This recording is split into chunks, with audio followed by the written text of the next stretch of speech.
you all to our annual meeting. As Jonathan said, a historic occasion, our first Zoom annual meeting. We're all learning as we go with Zoom, so hopefully things will go very swimmingly today. It's certainly a big help to us to stay connected and to continue our work. You'll have a few chances to participate today by putting your questions in the chat column. Everybody probably knows that down at the bottom of your screen there's something called chat that you can click on and then type in your question at the bottom of that section and hit enter, and it'll, hey Chris, how you doing? we can all see it. Good. Our program today, it includes our wonderful keynote speaker, Rep. Nika Elugardo. And after Nika speaks, we'll have time for chat questions. And then Brian will present our Mass Peace Action 2020 program. And again, you'll either have time for questions in chat or in individual chat rooms. That is, we might do breakout groups. I'm not sure what's been decided. Then we'll have a short business meeting led by Jonathan King, our other board co-chair. That will be board elections and quick votes on bylaws and an article of amendment. Please hang in there and stay with us for those votes if you're a member. We will do our best to respect your time and finish by 3:30. A big thanks to Cole and Brian and Jonathan for putting this meeting together. Cole, did you want to say something about poll questions? I think we decided to hold the questions till Brian's segment. Okay. Okay, great. So we'll let Brian explain that when we get there. Okay. We are really delighted that Nika Elugardo is our keynote speaker today. Rep. Elugardo was elected in 2018 to become the Mass State Rep for the 15th Suffolk-Norfolk District, and that includes the neighborhoods of Brookline, Jamaica Plain, Mission Hill, and Roslindale. This short introduction cannot cover all of Rep. Elugardo's work, but let me share a few things that jumped out to me. Rep. Elugardo came to Massachusetts to attend MIT after growing up in Ohio, where she attended both public and private schools. In Columbus, standing up to schoolyard bullies was the beginning of her lifelong commitment to fighting, then literally, for justice and against unfairness and abuse. Her first job out of MIT was with the National Consumer Law Center's Foreclosure Prevention Project. And that project had an 88% success rate at keeping people in their homes, which is something we're acutely aware of today.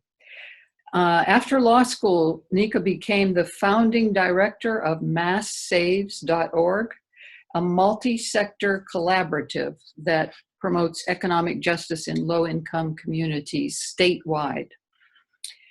Rep. Elugardo understands the intersecting nature of oppression. She has worked with faith leaders to fully accept and love our LGBTQ family. Helping diverse voices share leadership at the decision-making table is the core of her work. Rep. Elugardo has stated her goal in working in the Massachusetts legislature is to dismantle structural oppression and bigotry in our laws and in our legislative frameworks. Quote, I want oppression in our state and our communities to be a historic memory, not a contemporary reality. Rep. Elugardo. Thanks. I have to admit, I don't like the bio reading parts. Oh, you're modest. It sounds different on paper than it feels in real life, but I'm sure everybody here knows about that. Thank you for having me, and it's a great encouragement to me that Mass Peace Action not only is alive and well, but has adopted me as one of the many elected officials that you care for and challenge and encourage and support. Because what you stand for, there was a fair amount of my life. I'm going to be 47 this summer. And I'd say for about half of my life as a child and a young adult, the ideas and the vision espoused by Mass Peace Action, when I would speak those things, I was alone. You know, in the 80s and the early 90s, I was generally laughed at as being too idealistic, people would say. And my retort was often, you know, reality isn't something that, I still say this sometimes, reality isn't something that just happens to us. We're responsible for helping to shape it. And if that's idealism, then I'm an idealist. And we have to think about what it looks like for our ideals to become reality. And sadly, as is the state of human nature, maybe, I don't really like that phrase, but I don't have a better one. Suffering, deep shared collective suffering, often puts us in a better position for the types of radical change that are required to come forward to a just society. But it's scary, it's terrifying, because it's a crossroads, it's a choice. And we know that we are always at that crossroads. But more people in the world, when the suffering creeps up into the middle class and beyond, more people begin to question the status quo and the ways that we think about things and our mental models, and to be ready for change, even if it requires enormous sacrifice on their part. And so I think I was asked to speak on, you know, what is the federal and the state government doing, and the pace of that change, and where are the gaps. But with this group, I want to preface all of that by saying, you know, I'm of more than one mind. The mind that I described to you from my childhood is deeply distressed. But there's also the reality of watching my colleagues really step up their game from the standpoint of justice. And that part of me is encouraged. It's encouraged even though we're far short, moving way too slow. But at the same time, some people that I have never really considered to try very hard at justice are working tirelessly night and day. Like, something's really grabbed them by the heart and by the collar. And people are very, very motivated.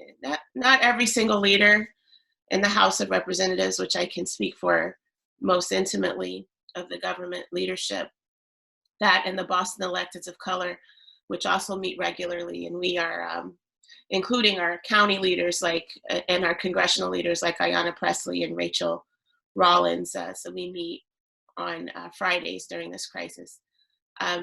Those are the groups I can speak most to, and most of the people have just really been an encouragement and an inspiration. Even people that I don't like, which is a very tiny number of people, but they exist. So the federal government, as you know, has this constraint that is our president. And it's not just him, it's also the administration that he has appointed, which is largely either, you know, I'm on the outside looking in like most of us, but it seems to be either incompetent or uncaring when it comes to justice.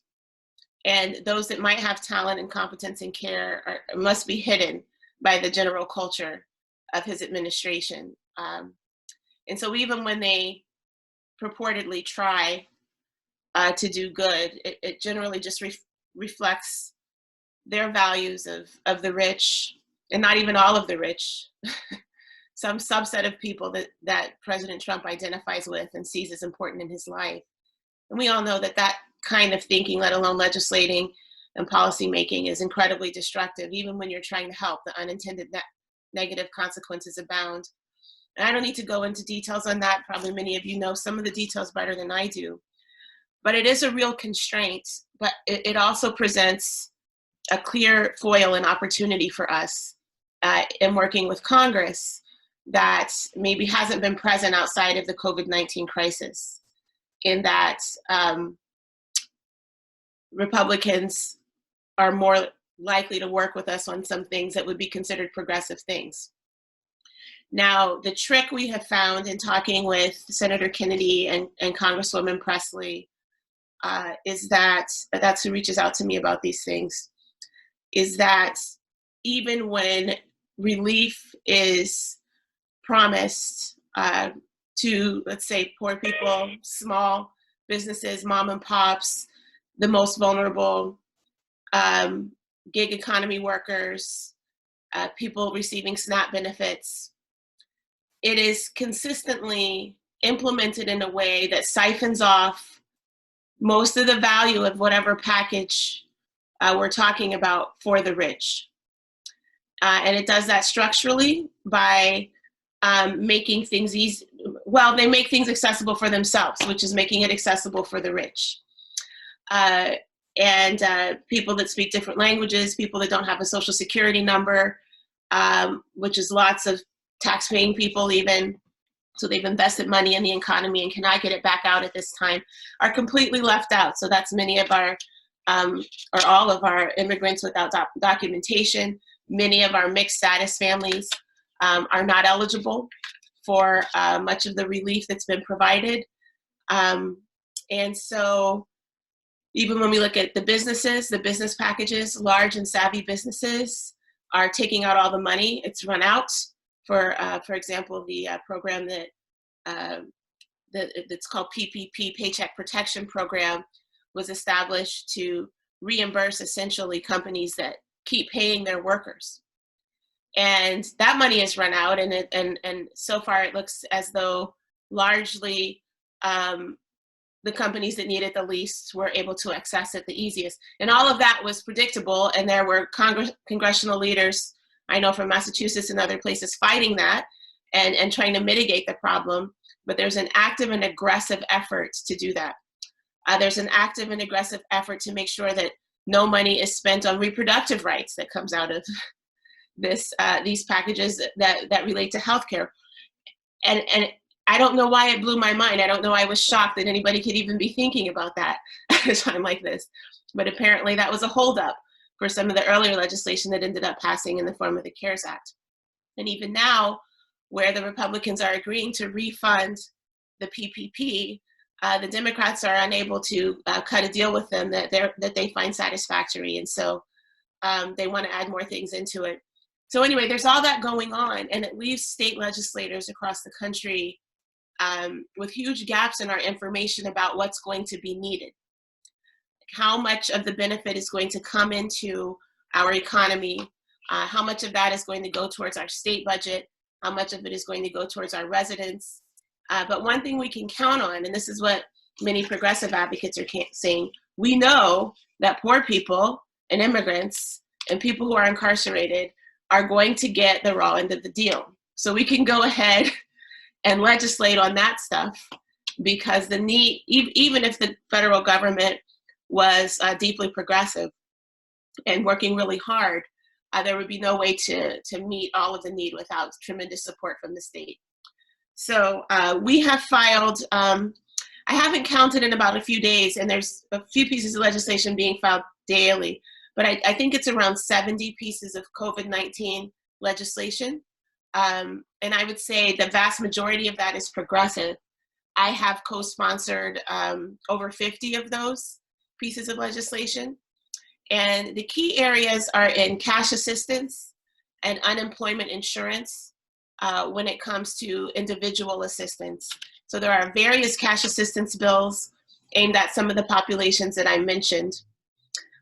There are also bills related to the labor economy. So in addition to unemployment insurance expansion, there is a new bill that's come out to make sure that there's hazard pay for direct care workers, because we were able to pass a policy through the administration to increase the pay for state employees working, for example, with DDS and DYS, so direct care providers working with people who are institutionalized and disabled.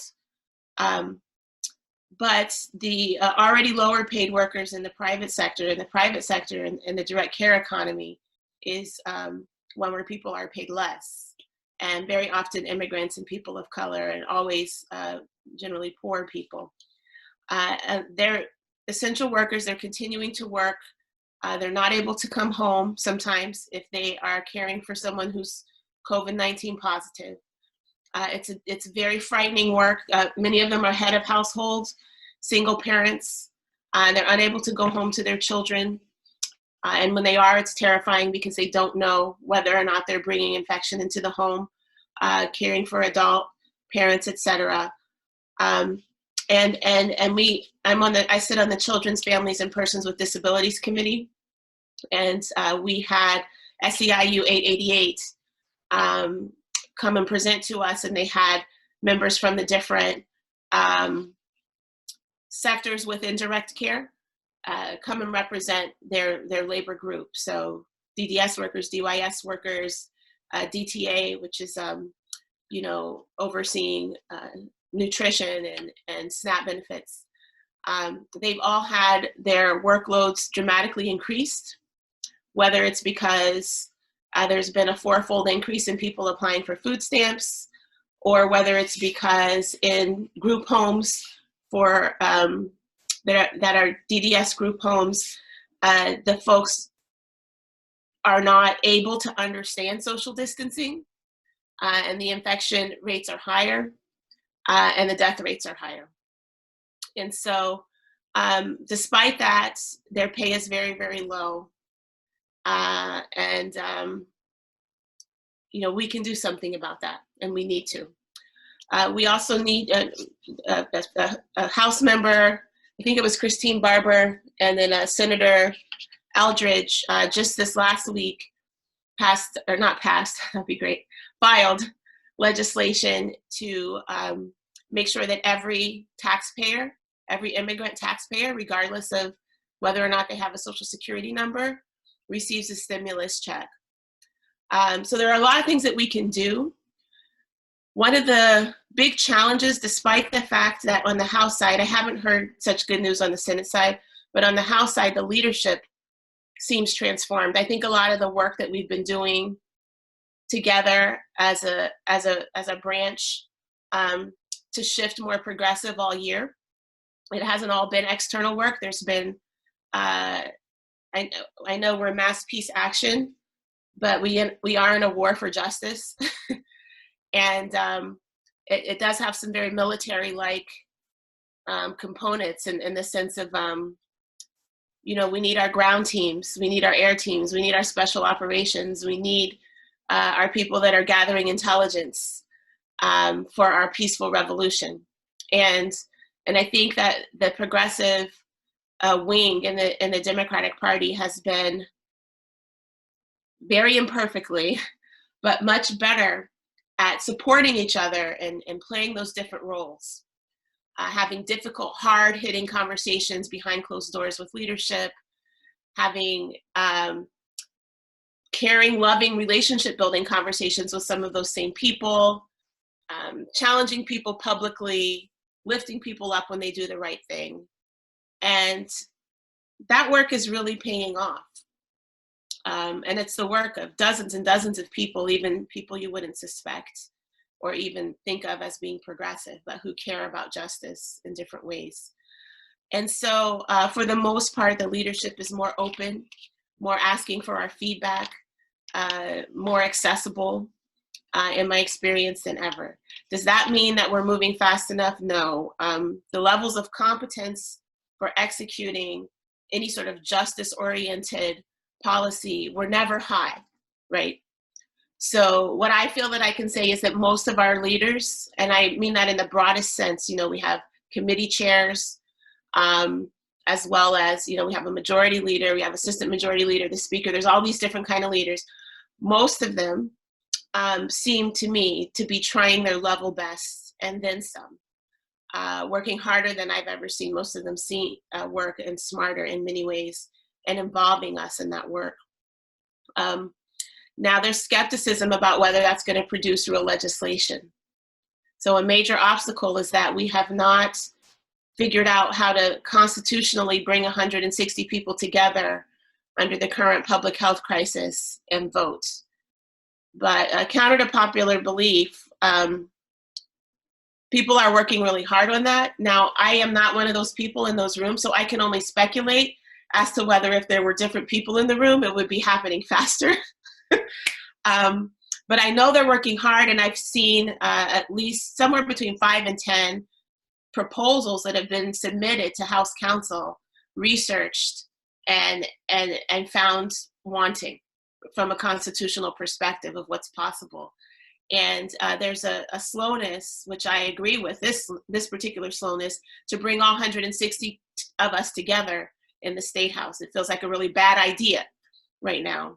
But I don't think on the House side people are hiding behind that. I think people are confused about how to proceed. And they're seeking the advice of people in and outside of the building on that, which is something I was very angry the first 2 weeks, I'll admit. I thought we were moving way too slow. I was too slow. I didn't realize we had a problem until the word pandemic was put out there on March 11th. Before that, I was complaining about how COVID-19 was dominating the news. So that's how much I knew. So I can't judge too much. But on March 11th, that word was said, there's a pandemic. And on March 12th, I closed my office. And that's when Mike Connolly and I and many others started calling on the governor to move more rapidly. And it took another week before us to do that. But as it turns out, we ended up being faster than a lot of states. So once again, Massachusetts is at the forefront of being the worst, meaning that our country as a whole is not anywhere close to where we need to be. So we can be proud that we were faster, but we should really learn from the fact that we weren't fast enough. Anyhow, since that time, they have brought in outside voices. They have been listening more. And there's a sort of desperation around that. But if we can't figure out a way to vote, we're only going to be able to pass the things that we can build unanimous consent for. So kudos to Mike Connolly, who has developed tremendous skill this year, throughout the year. This didn't just happen in the COVID crisis, at really bringing leadership along and supporting them in understanding how to craft progressive policy. And so he did that with the evictions and foreclosures moratorium that just passed.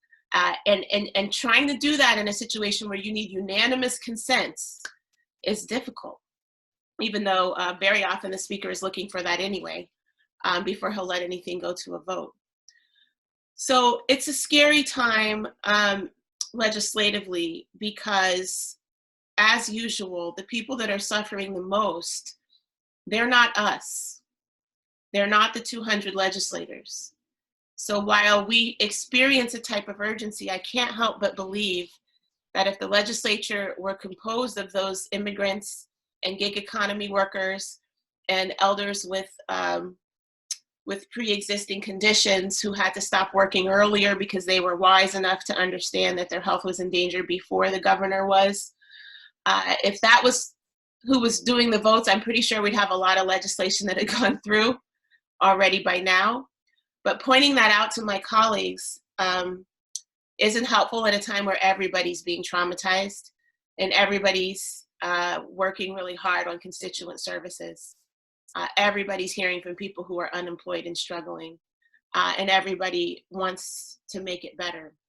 And so that's kind of where we are, and where advocates can help is continuing, as advocates have been doing, and Progressive Mass has been incredible in this. You guys and others giving very concrete, specific, well-researched letters that say, like, these are the 3 bills that we want you to focus on this week. These are the 2 bills. These are the 5 bills that we need you to focus on this week. Those have been really helpful, and leadership has been receptive to those. They have acknowledged them. The Progressive Caucus is meeting daily at 10 a.m. And we are watching those things very carefully and bringing them before the leadership. My small group meeting with the leader, with the speaker, is next Tuesday. And we use those documents to help focus our conversation and to make sure that they're hearing from 60, 70 people the same message. So that's what your messaging enables us to do. And now there's a hunger for it, where you might have experienced, apart from a handful of us, resistance to having to listen to you before. Now there is a hunger for what needs to be done. What are people hearing? And they can clearly see that the messages you're putting forth are the same as what we're hearing from our constituents. Because it's not just Liz Miranda, who has 94.5% people of color in her district, that are getting the dozens of calls a day now. It's everybody. And so there's a resonance between what their constituents are saying to them and what progressive groups are putting on paper. The major obstacle now, and it's more real than it has ever been, a lot of times we use this in a false way, is where is the money going to come from? So we have a $3.5 billion rainy day fund. $3.5 billion represents about what we spend in 1 month of our budget. Wow. Something just happened. Oh, everybody can still hear me? Okay, that was my end. Anyway, it's fine. It's fixed.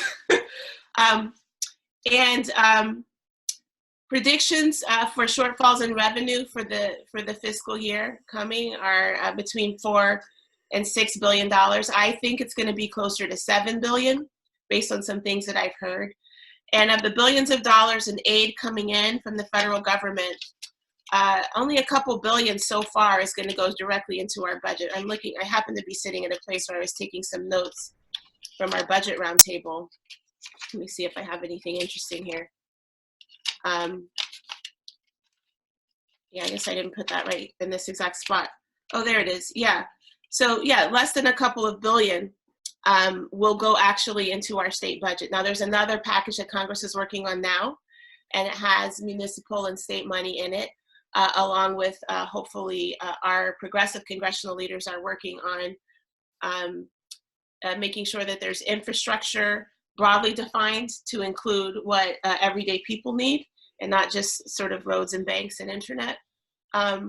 And also that there's ongoing relief and recovery, not just a one-time stimulus check as came out in the last package, which was the third package that Congress put forward. And we are going to get a few $1 billion that goes to people and that goes to healthcare. But none of that is going to fill the gap in our budget, right? And so you all participate in lobby days, so you know there are a lot of things, even in our $43 billion budget that was fully funded, that didn't get funded, that we needed to be funded, right? And I had some really exciting plans too, that I'd already even started to talk with the governor and some legislators about, with regards to youth development and supporting our elders. And all those new ideas are gone, right? And then filling in the gap of things that didn't have enough last year, that's gone. And now we have to look at, okay, so we have everything from libraries to healthcare to elder services to education that we had made commitments to. Where are the cuts going to be? And thank heavens for Mass Budget Policy Center. So they are meeting with the Progressive Caucus once a week and provided testimony at the budget roundtable before the chairs of Ways and Means, the House and Senate chairs, and the ANF head as well. And so they're helping to make sure that we understand where are pockets of untapped revenue that we've been talking about with regards to corporate taxation, with regards to more progressive restructuring of taxation, so that there is more money coming from those who are currently giving less. So fair share is just one of many things. The fair share amendment is one of many things that can be done. And so they are providing data to us to help us understand what sources of revenue are likely to still be available after we take into account which sectors have taken the biggest hit from the COVID crisis. So that's going to include many in the corporate sector. We want to make sure that we're protecting, especially our small businesses, and our self-employed folks. And so we have a lot to figure out, even to know how far we have to extend the rainy day fund, over how many years. Do we need to extend the rainy day fund? There are those like myself and Sonia Chang Diaz who feel that we can take a couple $100 million out because we know we're going to need that, and we can direct that immediately towards the people who are most in need. But the majority of folks, including the majority of the Black and Latino caucus, feel that we need to have a better understanding of the bigger picture before we tap into the rainy day fund. And so we're trying to work with people to move quickly, and it's hard to know how to do that. Pressure from the outside helps, but it helps most when that pressure comes with an offer of help and an offer of understanding, and then here's the research, and here's how we think it can work, and not just that we think it should work in a certain way. And progressives, I think, modern progressives are getting better than ever at showing how we intend to pay for the needs of our constituents. And so continue to help us do that. And there's lots more that could be talked about, but I think it's time for me to stop and let people ask questions. Yes, thank you so much, Representative Elugardo. Yeah, we know where the money is. That's one thing about mass peace action. And Jeff Klein, one of our board members, has a piece in the Dorchester Reporter this week about how this time of crisis is a time to be looking again at our national priorities. So your feedback about what's happening at the State House and this financial train wreck that is in front of us is very helpful. We have quite a few questions here, so let me give you some of them. The first one was, what is the progress of the Massachusetts Indigenous legislative agenda? Do you have any feedback on that? Yeah, so we have, so there's a group of folks that have been meeting before, and I think we had one meeting or two after the COVID crisis hit. It includes advocates, Senator Roush, Representatives Lindsay and Gouveia, myself, and Senator Jason Lewis. And the Indigenous leaders and other advocates have proposed a package of bills that we're calling the agenda. But we also have added to that, because you're all familiar with what happened with the Wampanoag tribe and President Trump revoking their, I forget how to say it, but their reservation status. There's a legal term that I'm drawing a blank on. And we were able to get that legislation through in terms of having an extension. I can't remember off the top of my head for each bill exactly where it is, but in general, I will say all of the bills are with the Senate. And before COVID, we had planned an April 1st meeting between 4 or 5 of the Indigenous leaders and the 2 senators, Becca Roush and Jason Lewis, and the Senate president, to determine from her whether the components of the package would be put together as an agenda before the Senate or not. And that meeting was canceled because of things going on around COVID crisis. And so April 1st is the last that I have myself even tuned in. We had some very strong momentum right up until then, even post March 11th. And my sense, and I can't speak for the whole group because it's been a solid 2 weeks since we've met now,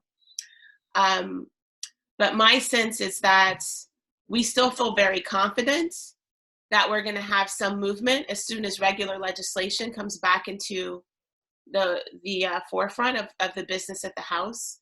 But it is somewhat dependent on Senator Spilka herself. And so the advocacy amongst members of the House and Senate, I think, have been really strong. And so now we need the leadership to bring it forward for a vote. And so that means making sure that when the time comes, Karen Spilka herself is hearing from her constituents about how important this is, but also from many committee chairs who should be hearing from their constituents.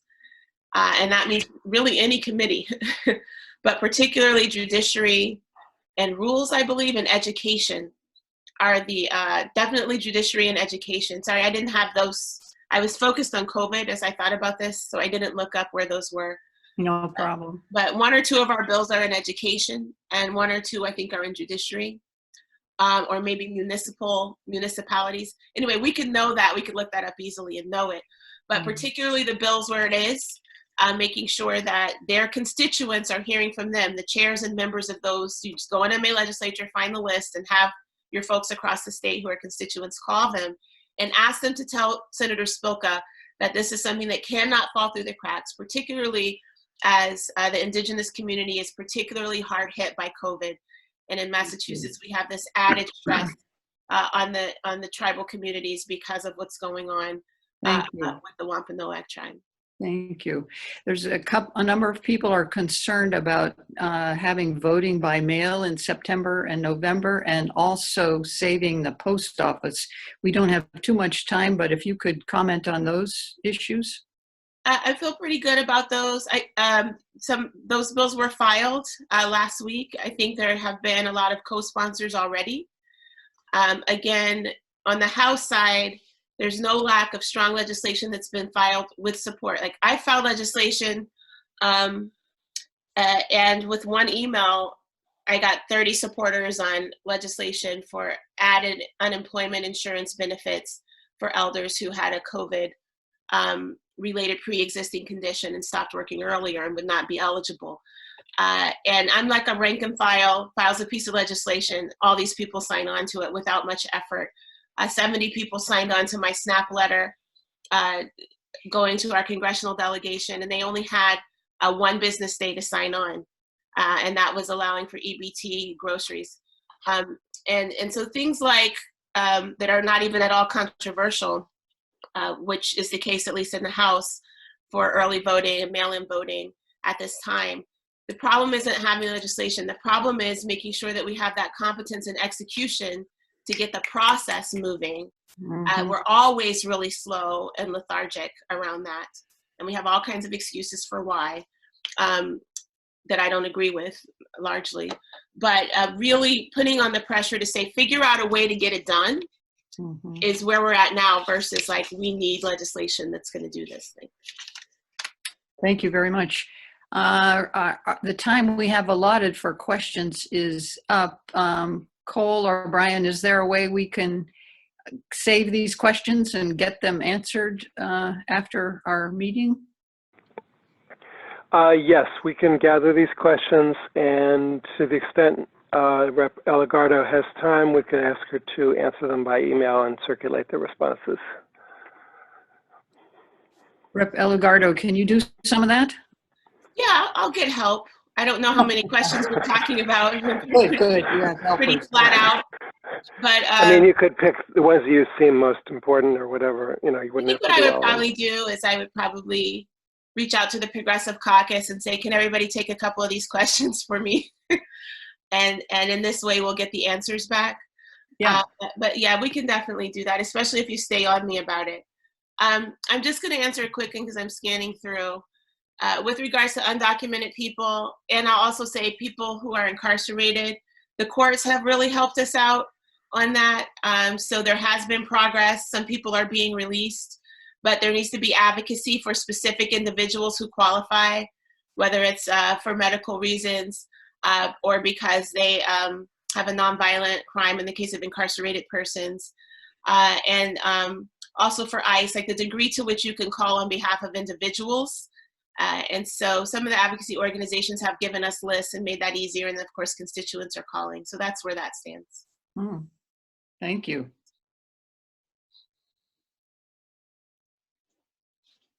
Was there anything else you wanted to comment on? I'm just flipping through here. Unemployment insurance is a black box for us legislators, but the governor assures us that by April 30th, we're going to have a really smart plan for how the technology will have shifted to expedite and simplify the process with the expanded eligibility in there. Medicare for all, the attitude is warming up. And yes, I think people are focusing on, let's not say illegals, let's say, I'm just looking in the chat, let's say people who are undocumented. Yeah, we've got some legislation for that and there's strong support for it from what I can tell. Just trying to hit some highlights of what I see in the chat. Yep. There's quite a range of issues there. Thank you so much. We are so happy that you are here with us and that you have brought us all this really important information about what is going on in the State House right now. So it sounds like any advocacy we can do is could help speed things up. So that's good for us to hear that. Right. Well, yeah, I'm distracted by all these questions that are so interesting. But yes, we'll save them. We'll save them. Thank you, and thank you for all the work that you do. Thanks. Okay, Brian. Okay, before I get started, I just want to say it's nice to see so many people here. Being part of this community has really helped me get through this, and I hope the same is true for all of you. And I hope that all you and all your families are healthy at this time. I just want to read one comment from the chat that I really agree with. This is from David. Another affirmation that getting Nika elected was time well spent. To that I say, hear, hear. So if you'll bear with me a moment, I'm just going to share my screen with you in a little slideshow. Want to do the poll, Brian, or what? Yeah, while I'm futzing around with this, Cole is going to ask you some poll questions about what area of our work interests you the most and how involved you would like to be and are.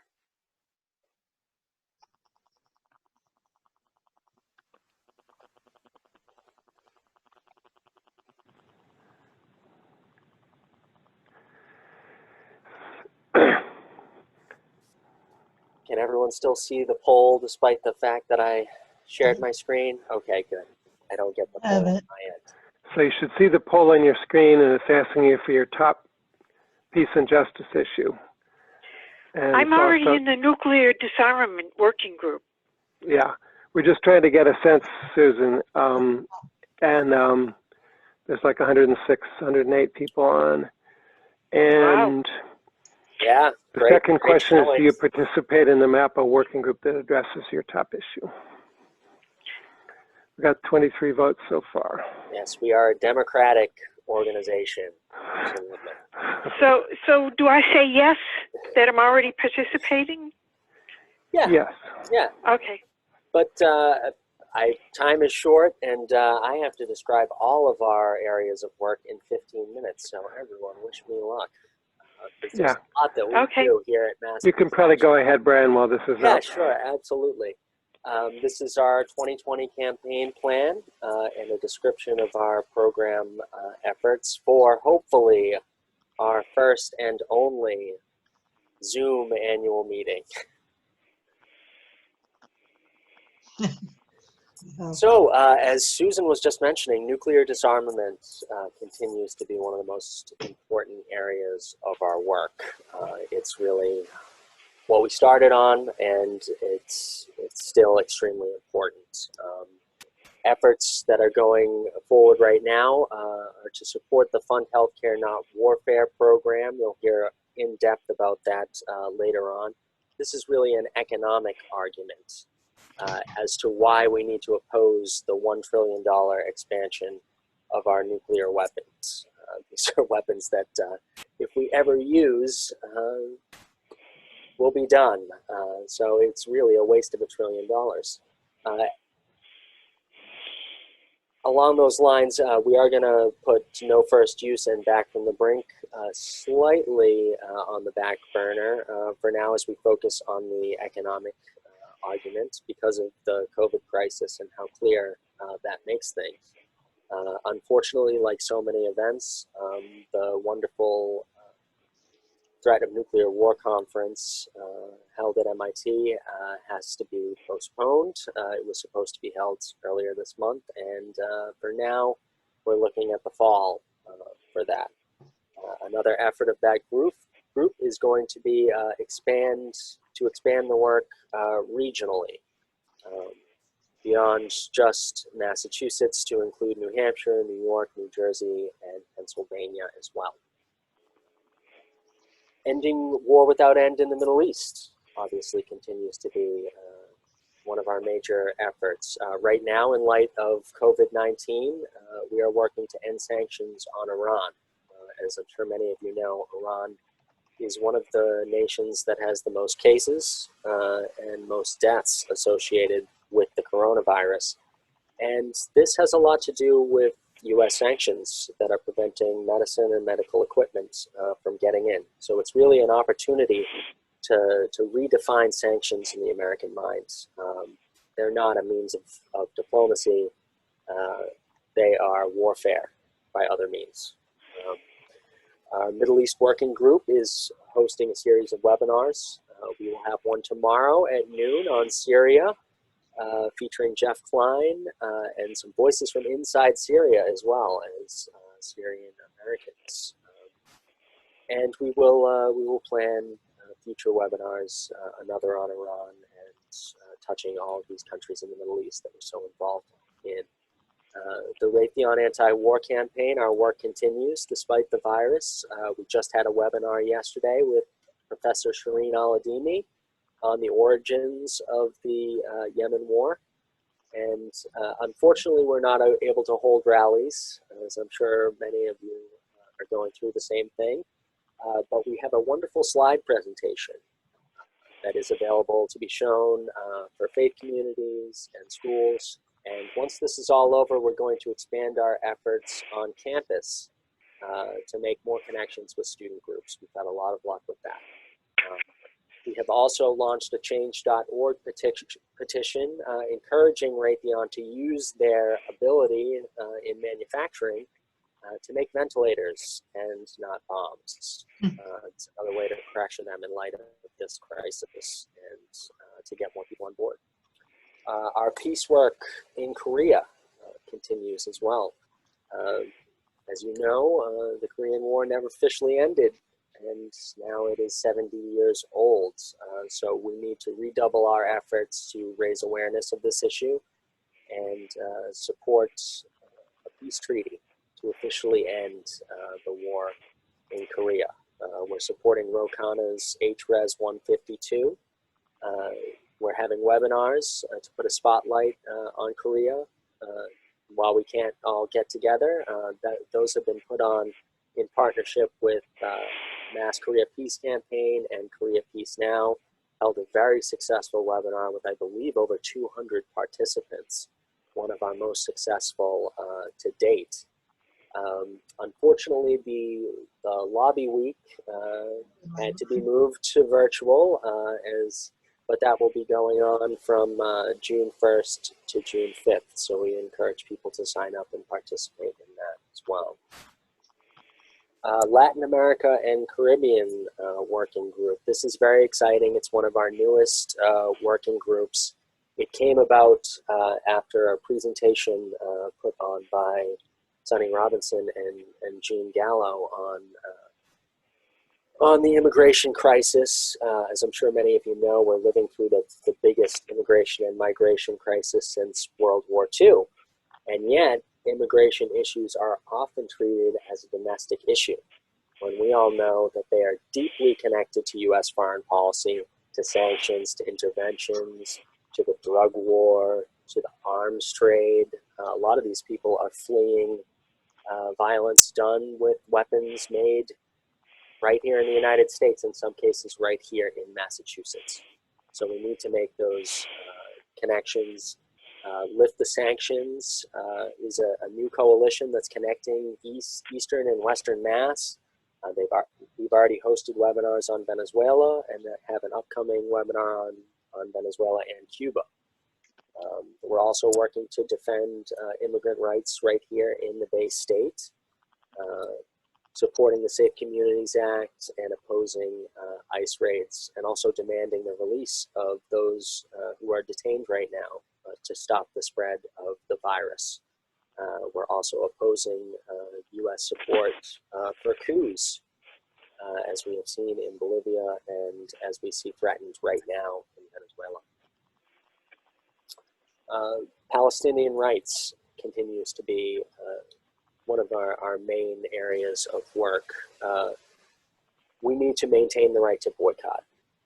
We just saw that in the State House, they attempted to pass a law that would really penalize people for using their First Amendment rights. And we were able to mobilize a great number of people to testify on behalf of the First Amendment and the right to boycott. It was extremely successful, and that bill is not continuing, so that is another success.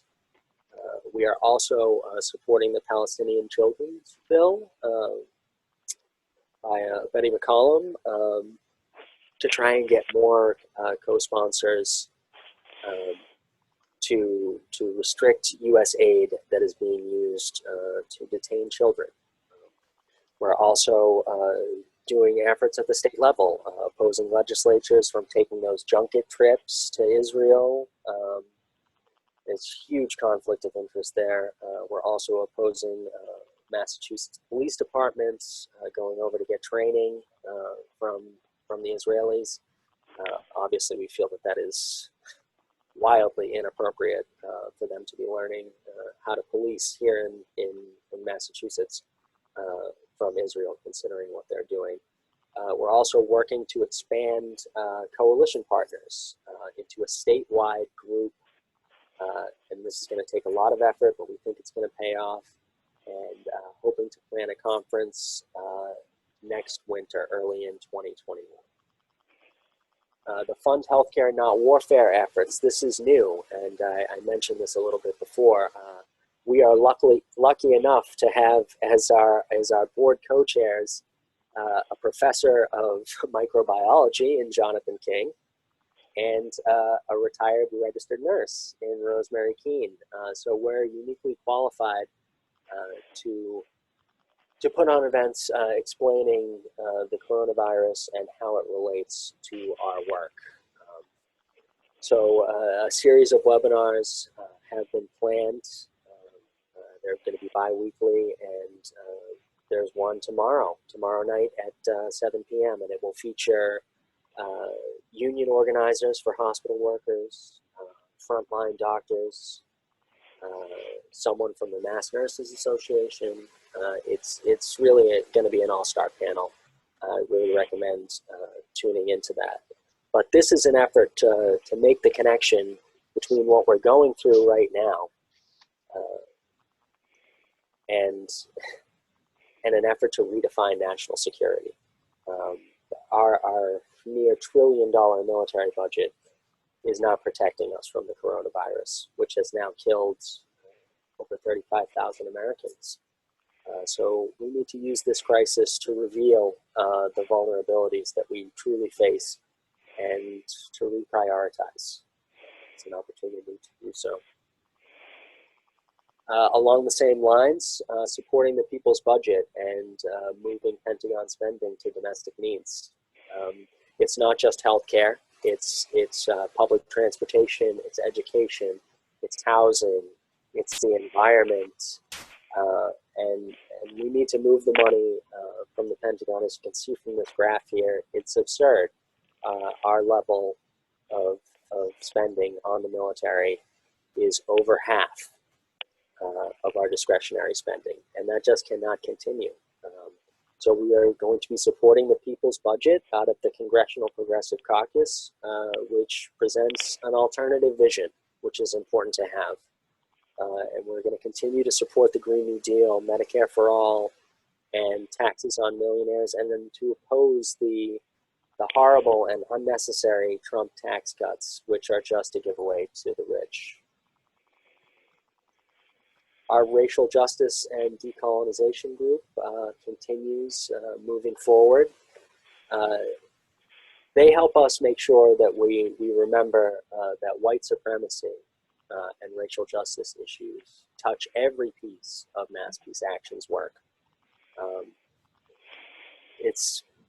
We all know that if we give even a moment's thought, that racism is deeply connected with war and militarism around the world, and we believe that it's clear that one of the reasons that these endless wars are allowed to continue is because the victims of those wars are largely people of color, and that's unacceptable to us, and we are committed to changing it.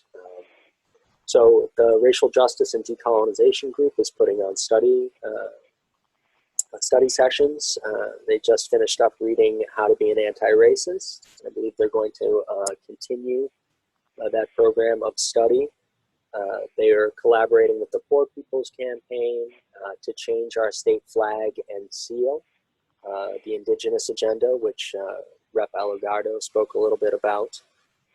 That is a great effort and has advanced to the next level. So we need continued work to remove the stain from our state flag and seal.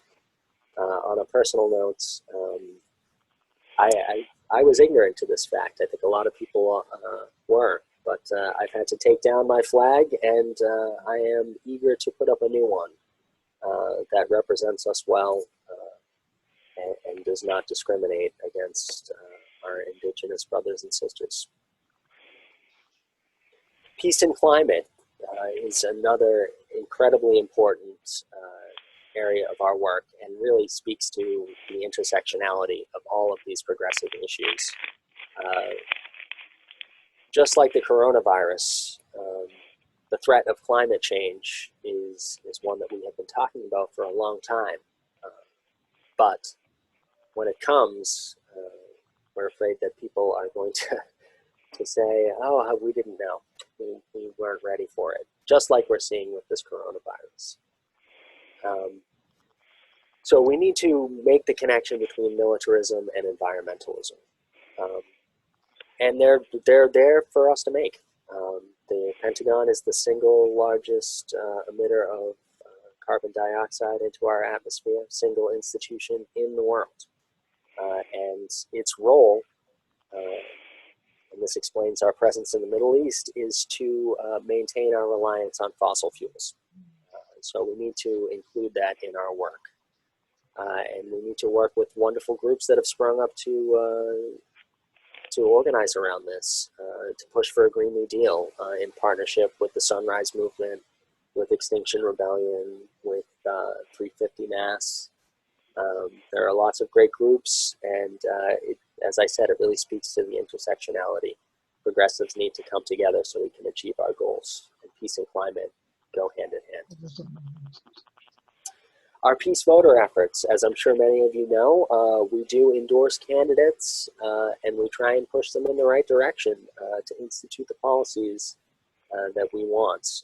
We are dedicated to removing Donald Trump from office. He's an incredibly dangerous president, but also to elect progressives at every level. We need more like Rep. Elugardo in our state legislature. So we're going to be endorsing progressive candidates to run for office right here in Massachusetts as well. We're supporting Ed Markey for Senate, as I'm sure many of you know, a champion of nuclear disarmament, and also the author of the Green New Deal in the Senate. So we are working right now to gather signatures for him and to make sure that everyone knows that he is the progressive candidate in this race. We will support House incumbents Ayanna Pressley and Jim McGovern, who have been champions for peace, as we've seen from a litany of their votes on military budgets and specific issues. on policy, and challengers, including Alex Morse, who's out in Western Mass. He's challenging one of the most powerful and most conservative Democrats in our delegation, the chairman of the House Ways and Means Committee. And he's got a really good shot. Hassan Leckie, who's someone who has spoken at multiple rallies of ours, is running to replace Joe Kennedy in an open race. That's very exciting. I know I already talked about the state reps, but it's incredibly important for one more reason. That's our farm team. State legislatures putting progressives in those seats is going to ensure that the next generation of people in Congress have progressive values. Also, legislative action, also another part of our legislative and political committee. We work at the state and at the federal level. So last year we had 9 bills. We put together some great lobby days. Folks came out and gave testimony at hearings. We really got our issues heard at the state level. And I thought it was a great success, but there are lessons for us to learn from that. And we need to take those lessons to heart and start planning for our next foray into to state politics.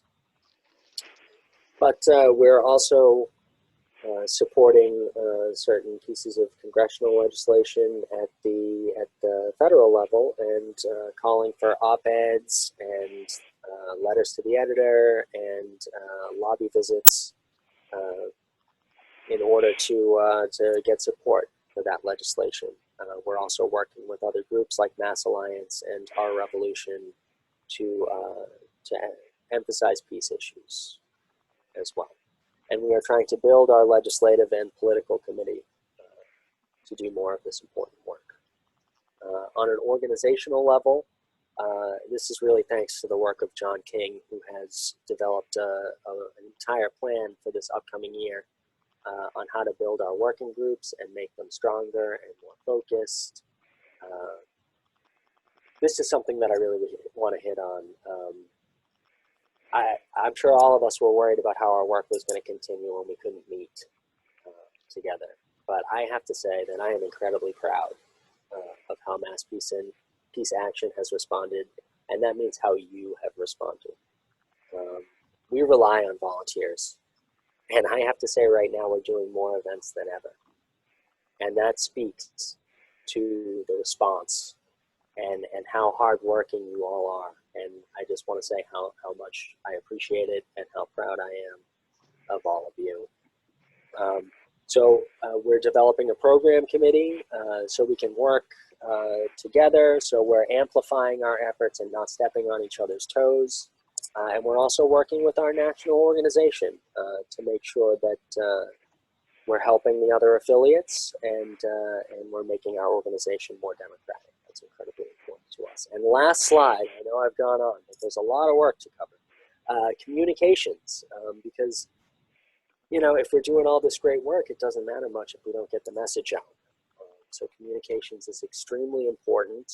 So we want to train more people on every action, which is how you get those very slick emails filling up your inboxes that I know everybody loves. And we also want to update and relaunch our website. It's pretty good, but it could always be better. We've developed an e-newsletter to supplement our print newsletters that are going out 3 times a year to keep everybody updated on what we're doing. And we're going to improve our social media and allow members to participate more in that as well for event promotion. And also focus on our relationship with the press. As I said before, organizing op-eds, letters to the editors, building closer relationships with the press, including radio and television appearances.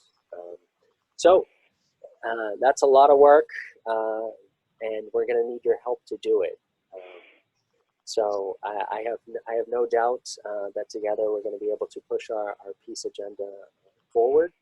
but I want to hear from you and take questions. I'm sure I've gone on far too long, but please forgive me because as you see, no shortage of work to be done or work being done. So at that, I will take questions. Thank you, Brian. Let's see, do we have some questions in chat?